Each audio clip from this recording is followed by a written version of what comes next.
नमस्कार दर्शक बंधु राज्य में पढ़ुवा स्कूल छात्र छात्री एवं सरकार तरफ आसला बहुत बड़ सूचना जहाँकि स्कूल समय को नहीं आसी जाइए एक बहुत बड़ सूचना ए नहीं सूचना और लोक संपर्क विभाग जारी है नुआ नियम। वर्तमान जहाँ भी किसी सूचना आसी ताहा छात्र छात्री शिक्षक शिक्षयित्री और अभिभावक माने जानिबा निहाती जरूरी। तेबे चलंतु आउ डेरी न करी संपूर्ण अपडेट उपरे नजर पकाइबा।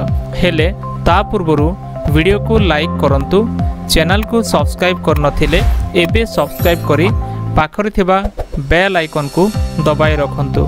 पाणीपाग विभाग रो सूचना को आधार करी राज्य सरकार समस्त सरकारी बेसरकारी और अनुदान प्राप्त विद्यालय गुड़िक प्रथम रु द्वादश श्रेणी पर्यंत जून 21 तारिख दिन सकाल 6:30 रु 10:30 पर्यंत विद्यालय खोला रहिबा पई घोषणा करिसंती। सेहीपरि जून 22 तारिख रु समस्त विद्यालय गुड़िक स्वाभाविक भावे परिचालना कराजिबो बोली विद्यालय गणशिक्षा विभाग सूत्ररु सूचना मिलिछि।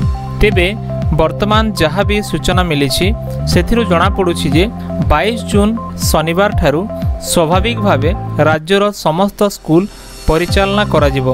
अर्थात खरा छुट्टी पूर्वरु जो भाव में स्कूल खोलुथिला से समय स्कूल खोलाजिबो, जहाकु नै एबे गणशिक्षा विभाग तरफरु सूचना जारी करा जायछि।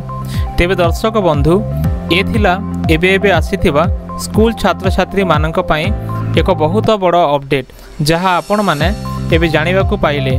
तेणु आगको एहिपर अपडेट रो खबर सर्वप्रथमे आपण माने जानिबा पई वीडियो को लाइक करंतु, चैनल को सब्सक्राइब करनथिले एबे सब्सक्राइब करी पाखरे थिबा बेल आइकन को दबाई रखंतु।